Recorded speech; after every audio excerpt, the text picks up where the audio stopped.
வாழ்க்கட்டும் பெண்மை, வளரட்டும் நன்மை.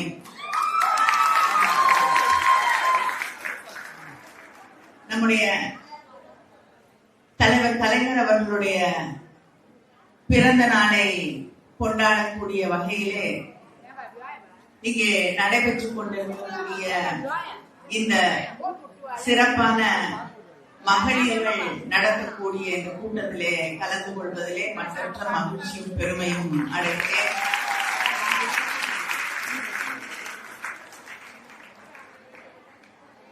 எந்த கூட்டமாக இருந்தாலும் எந்த நிகழ்ச்சியாக இருந்தாலும் தொடர்ந்து ஒரு மனிதனால் எப்படி இப்படி உழைக்க முடிகிறது என்று எல்லாரையுமே வியக்க வைக்கக்கூடிய அளவிற்கு செயல்பட்டுக் கொண்டிருக்கக்கூடிய அதே நேரத்திலே பல நேரங்களிலே மகளிர்களை ஒதுக்குவதையே பணியாக சில பேர் வைத்திருப்பார்கள்.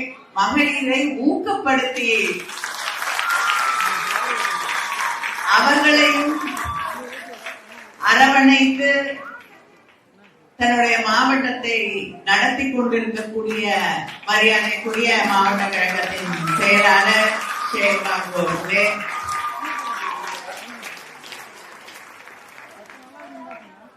கழக மாணவர் அணி செயலாளர், கழக மாணவர் அணியில முதல் பெண் செயலாளர்,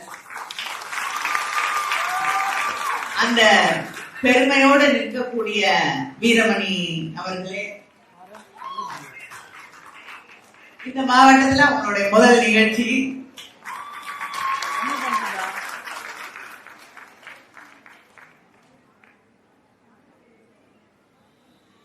பிரியாவோட முதல் கூட்டத்துல, பொதுக்கூட்டத்துல நான் இருந்தேன். ஒரு சின்ன ஸ்கூல்ல படிக்கிற பிள்ளை பதட்டத்தோட எப்படி பேசுமோ அது மாதிரி பேசினாங்க. இன்று ஒரு தன்னம்பிக்கை உள்ள பெண்ணாக, தனக்கு பின்னால் இருக்கக்கூடியவர்களை வழி நடத்தக்கூடிய ஒரு தலைவராக, ஒரு சிறந்த பேச்சாளராக உருவாகி இருக்கக்கூடிய பிரியா அவர்களே,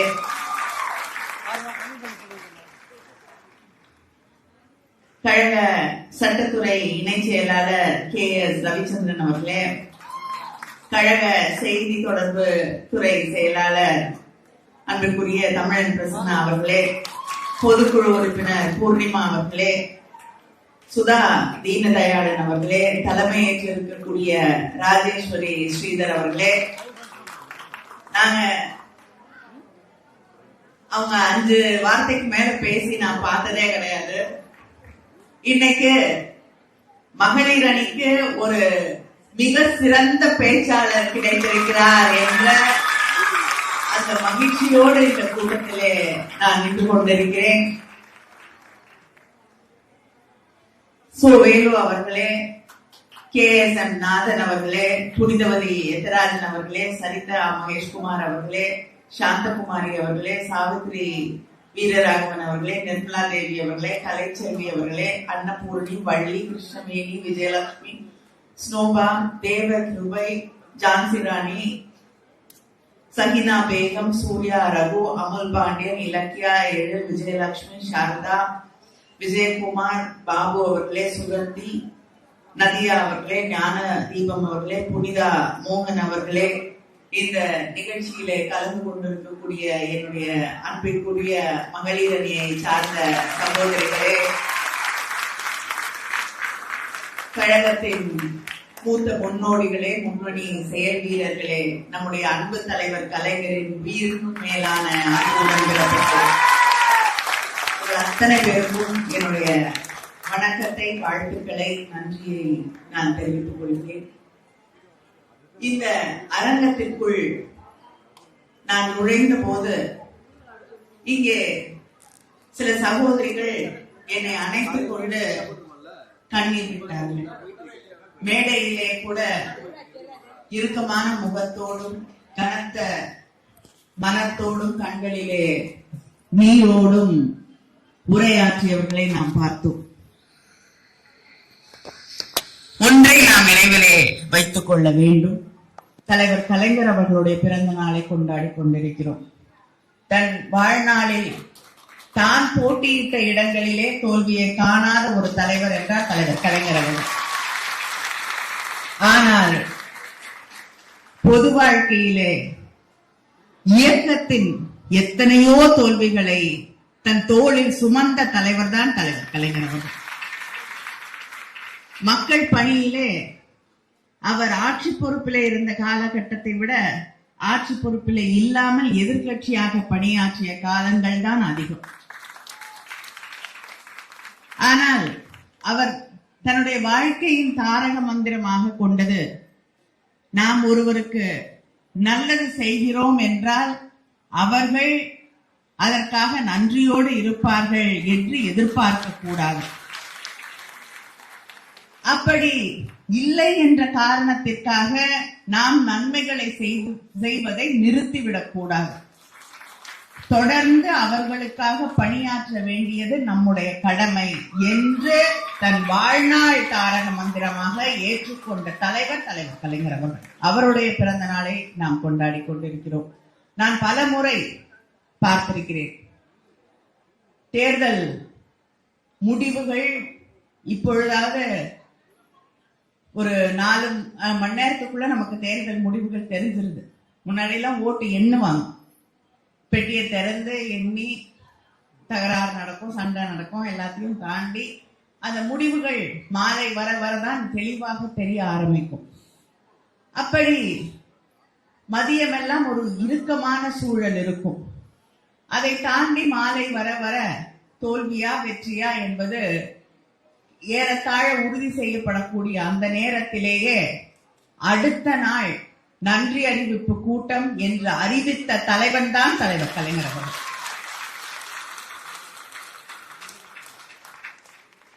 அடுத்த நாள் முரசொலியிலே கழக உடன்பிறப்புகளுக்காக கடிதம் எழுதிய தலைவர் தான் தலைவர் கலைஞர் அவர்கள்.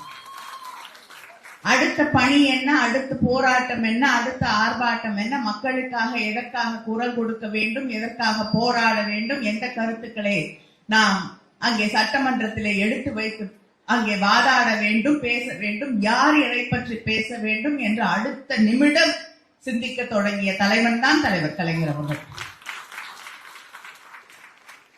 அதனால் வெற்றி தோல்விகள் என்பது நம்முடைய இயக்கத்திற்கு புதிது இல்லை. இந்த தோல்வியை கண்டு நாம் மனம் தளரவோ கண்ணீர் விடவோ எந்த அவசியமும் இல்லை. ஒரு மகிழ்ச்சி, இத்தனை வீரியத்தோடு, தைரியத்தோடு, அழுத்தத்தோடு, தெளிவோடு பேசக்கூடிய இத்தனை பெண்களை கொண்டிருக்கக்கூடிய இயக்கம் திராவிட முன்னேற்ற கழகம் என்பதை நாம் எதிர்கட்சியாக இருக்கும் போதுதான் உணரத் தொடங்குகிறோம் இல்லையா? அதற்கே நாம் மகிழ்ச்சி அடைய வேண்டும். வருத்தப்படலாம். எத்தனையோ திட்டங்களை நம்முடைய முதலமைச்சர் அண்ணன் தளபதி அவர்கள் உருவாக்கி தந்திருக்கிறார்கள். அந்த திட்டங்கள் எல்லாம் தொடருமா என்ற கவலை அத்தனை பேருக்கும் இருக்கிறது. அது நமக்கும் இருக்கு, ஓட்டு போட்டவங்களுக்கும் இருக்கு. போட்டுட்டோம். சில பேர் ஒரு ஓட்டு தானே நினைச்சு போட்டேன்னு சொல்றவங்க கூட இருக்காங்க. அது எப்படி இப்படி நினைச்சு போட்டாங்கன்னு எனக்கு தெரியல. ஆனா நான் போட்டுட்டேன். எனக்கு வர வேண்டிய தலைவர் அண்ணன் தளபதி அவர்கள் கொண்டு வந்த திட்டங்கள் எல்லாம் தொடர்ந்து வருமோ வராதோ என்ற அந்த பயத்திலே இன்று நின்று தத்தளித்துக் கொண்டிருக்கிறார்கள். ஏன்னா முதலமைச்சர் பதவி ஏற்றுக்கொண்ட அன்றே என்ன சொன்னாரு? பணம் இல்லை. அதனால முதல்லயே அதுக்கான ஒரு தளத்தை உருவாக்கி விடுகிறார்கள். இப்ப எது கேட்டாலும் தலைவர் கலைஞர் அவர்கள் சொல்லுவார்கள், சில நேரம் எதிர்கட்சியோடைய விமர்சனம் இருந்த பொழுது எது நடந்தாலும் அது என் மேலதான் பழி வரும். அவங்க வீட்டுல இருக்கக்கூடிய நேரத்துல ஏதாவது தடுமாறி விழுந்துட்டாங்கன்னா கூட கருணாநிதி தான் அங்க கொண்டு வந்து எண்ணெயை ஊத்தி வச்சாரு, அதனால விழுந்துட்டேன்னு சொல்லக்கூடியவர்கள் இருக்கிறார்கள் என்று அவர் பலமுறை சொல்லி இருக்கிறார். இன்னைக்கு ஆட்சி அப்படித்தான் நடந்துகிட்டு இருக்கு.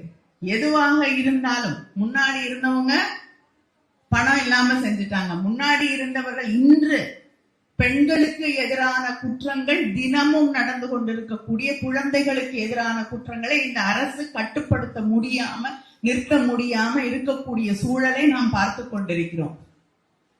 இன்னைக்கு நடக்கக்கூடிய குற்றங்களை பற்றி கேட்டால் அதுவும் திமுக ஆட்சியிலே அவர்கள் தவறவிட்டதனால் நடந்து கொண்டிருக்கிறது. எப்படி திட்டங்களை தொடர முடியுமா என்று கேட்டால் திமுக ஆட்சியில ஒன்னும் இல்லாம பண்ணிட்டு போயிட்டாங்க. கரண்ட் ஏன் போகுது? 4 மணி நேரம் கரண்ட் இல்ல. அதுக்கு அமைச்சர் என்ன பதில் சொல்றாரு? ஃபியூஸ் எடுத்துட்டு போயிடுறாங்களாம். இப்படி எதற்கு எடுத்தாலும் நம்மை குறை சொல்லக்கூடிய அது ஒண்ணுதான் அவங்களுக்கு தெரிஞ்ச பதில். எந்த பிரச்சனையும் தீர்ப்பதற்கு அவர்கள் சிந்திப்பதற்கு தயாராக இல்லை. நம்முடைய அண்ணன் தளபதி அவர்கள் ஆட்சி பொறுப்பேற்றுக் கொண்ட பொழுது அதற்கு முன்னால் 10 வருஷம் அதிமுக ஆட்சி இருந்தது. அங்கே ஆட்சி எப்படி நடந்தது நமக்கு தெரியும். கோவிட் காலத்துல கூட மக்களை காப்பாற்ற தவறிய ஒரு ஆட்சி நடைபெற்றது. ஆனால் ஆட்சி பொறுப்பு கூட ஏத்துக்கல. நம்முடைய முதலமைச்சர் அண்ணன் தளபதி அவர்கள் பொறுப்பு கூட ஏற்றுக்கல. வெற்றி பெற்று விட்டோம் என்று தெரிந்தவுடனேயே அதிகாரிகளை எல்லாம் அழைத்து மக்களை எப்படி ஆட்சி பொறுப்பேற்றுக் கொண்டவுடன் காப்பாற்றுவது என்று சிந்திக்க தொடர்ந்த நம்முடைய திராவிட இயக்கம், திராவிட மாடல் அதுதான். ஆனா இன்னைக்கு ஆட்சி பொறுப்புக்கு வந்த பிறகும் பொறுப்பில்லாமல் பேசிக் கொண்டிருக்கக்கூடிய ஒரு சூழலை நாம் பார்த்து கொண்டிருக்கிறோம். எதுவா இருந்தாலும் எந்த இன்னைக்கு சிங்கப்பெண் படை என்று இருந்த ஒன்று புதுசா பேர் எல்லாரும் சொன்னாங்கல்ல, காப்பி பேஸ்ட் ஸ்டிக்கர் என்ன, கிட்டத்தட்ட எந்த திட்டம் இருக்குன்னே தெரிய மாட்டேங்குது. உங்களுக்கு தெரிஞ்சாதானே நம்ம புதுசா பண்றோமா இல்லையான்னு உங்களுக்கு தெரியும். முதலாக பெண்களை காவல்துறையிலே கொண்டு வந்தது தலைவர் கலைஞர் அவர்கள்.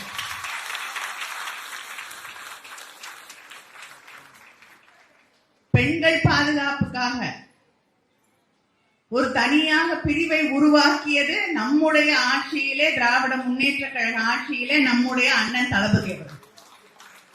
இன்னைக்கு புதுசா பேரு கொடுத்து யூனிஃபார்ம் கொடுத்தீங்கன்னா அது புது திட்டமா மாறிடுமா?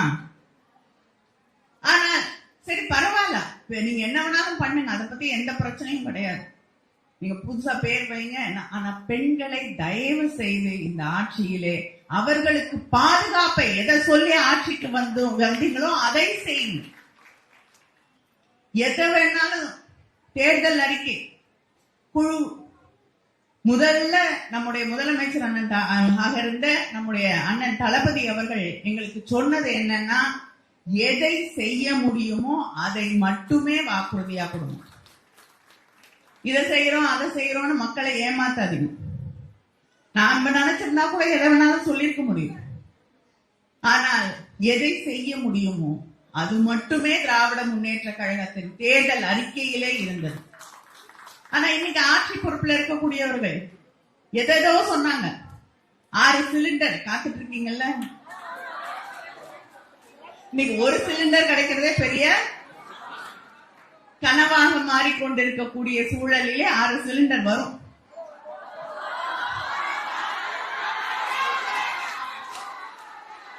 அதனால விவசாயிகளுக்கு வாக்குறுதி எல்லாருக்கும் தெரியும். நிதிநிலை அறிக்கை ஒவ்வொரு முறையும் நிதிநிலை அறிக்கை தாக்கல் செய்யப்படும் போது நிதிநிலை என்னன்னு அமைச்சர்கள் தெளிவாக எடுத்து வைக்கிறார்கள். ஆனா அதெல்லாம் பார்த்துட்டு இல்லைன்னா பார்க்க மறந்துட்டாங்கன்னு தெரியல. அதனால தேர்தல் நேரம் வந்த பொழுது நினைச்சதெல்லாம் எடுத்து சொல்லி தேர்தல் முடிஞ்ச ஆட்சி பொறுப்பிற்கு வந்த பிறகு எங்களுக்கு நிதி இல்லை. நாம் ஆட்சி பொறுப்பிற்கு வந்த பொழுது மட்டும் நிதி மிகை மாநிலமாக இல்லை. ஒரு மாநிலம், வளரக்கூடிய மாநிலம் நிச்சயமாக கடன் வாங்கித்தான் மக்களுக்காக செலவு செய்ய வேண்டும். இது அடிப்படை பொருளாதாரம். அதனால நிதி மிகுதியாக இருக்கிறதுக்கு வாய்ப்பில்லை. அதுக்குன்னு ஒரு அளவு இருக்கு, அதை தாண்டக்கூடாது. அதை தமிழ்நாடு தாண்டியதே கிடையாது. எவ்வளவு எதிர்ப்பு இருந்தாலும் உங்களை விட 100 மடங்கு ஒன்றியத்தில் இருந்த ஆட்சியை எதிர்த்தவர்கள் நாங்கள், எதிர்த்து கொண்டிருக்கக்கூடியவர்கள் நாங்கள். தமிழ்நாட்டுக்கு எந்த நிதியும் கொடுக்கல. ஆனாலும் தமிழ் மக்களை பாதுகாப்பதிலே, திட்டங்களை தருவதிலே முன்மாதிரியாக இருந்த இயக்கம் நாடு முழுவதற்கும், எல்லா மாநிலங்களிலும் தமிழ்நாட்டில் வந்து எப்படி இந்த திட்டங்களை செயல்படுத்துகிறார்கள் என்று கற்றுக்கொண்டு போன ஒரு நிலை தமிழ்நாட்டிலே இருந்தது. ஆனா இன்னைக்கு தமிழ்நாட்டுக்கு வர வேண்டிய முதலீடுகள் எங்க போகுதுன்னு தெரியல. எல்லா மாநிலத்துக்கும் போகுது. தமிழ்நாட்டுக்கு எத்தனையோ லட்சம் கோடி முதலீடுகளை கொண்டு வந்த ஆட்சி திராவிட முன்னேற்ற கழக ஆட்சி. ஒரு நாடாளுமன்ற உறுப்பினராக நான் வருத்தத்தோடு சொல்கிறேன், என்னோட தொகுதிக்கு கப்பல் கட்டும் தொழிற்சாலை வர வேண்டி இருந்தது. MOU சைன் பண்ணியாச்சு, இன்னைக்கு இல்ல. ஆயிரக்கணக்கானவர்களுக்கு வேலை வாய்ப்புகளை உருவாக்கி தரக்கூடிய ஒரு தொழிற்சாலை, உப்பளங்களிலே கஷ்டப்பட்டு கொண்டிருந்த அந்த மக்களுக்கு ஒரு மாற்று பாதையை, எதிர்காலத்தை உருவாக்கி தரக்கூடிய ஒரு தொழிற்சாலை இன்னைக்கு இல்லை. இதுதான் மாற்றமா? இந்த மாற்றத்திலிருந்து மக்களை பாதுகாக்க வேண்டியது நம்முடைய கடமை. பெண்களை பாதுகாக்க வேண்டியது ஆட்சி பொறுப்புல இருக்கவங்களுக்கு கடமை இருக்கோ இல்லையோ எனக்கு தெரியாது. ஆனா திராவிட முன்னேற்ற கழகம் தன்னுடைய கடமையை செய்ய என்றும் தவறியதில்லை. ஆட்சி பொறுப்புல இருக்கிறோமா இல்லையா அப்படிங்கறதெல்லாம் திமுக காரங்களுக்கு கவலையே கிடையாது. தலைவர் கலைஞர் அவர்களுடைய உடன்பிறப்புகளுக்கு மக்களை பாதுகாப்பது மட்டும்தான் கடமை. அதனால ஆட்சியில இருந்தாலும் எதிர்கட்சியாக இன்று இருந்தாலும் தொடர்ந்து மக்களுக்காக போராடுவோம், மக்களை பாதுகாப்போம். அதிமுக ஆட்சியில, கோவிட்ல ஆட்சியில இருந்தவர்கள் மக்களை பாதுகாக்கவில்லை, நாம் பாதுகாத்தோம். அதனால நம்முடைய பணிகளை நம்முடைய அண்ணன், நம்முடைய கழக தலைவர் அண்ணன் தளபதி அவர்கள் நமக்கு வகுத்து கொடுக்கக்கூடிய பாதையிலே, தலைவர் கலைஞர் அவர்கள் வழியிலே தொடர்ந்து மக்களுக்காக பாடுபடுவோம், மக்களுக்காக போராடுவோம். அவங்க எந்த முடிவெடுத்தாலும் பரவாயில்ல, ஆனா நம்முடைய முடிவு தமிழ்நாட்டு மக்களுக்காக பணியாற்றுவது என்பதை, அவர்களுக்காக உறுதியோடு நிற்போம் என்பதை இங்கே தெரிவித்துக் கொள்கிறேன். தலைவர் கலைஞர் அவர்களுடைய பிறந்த நாள் விழாவிலே நன்றி, வணக்கம்.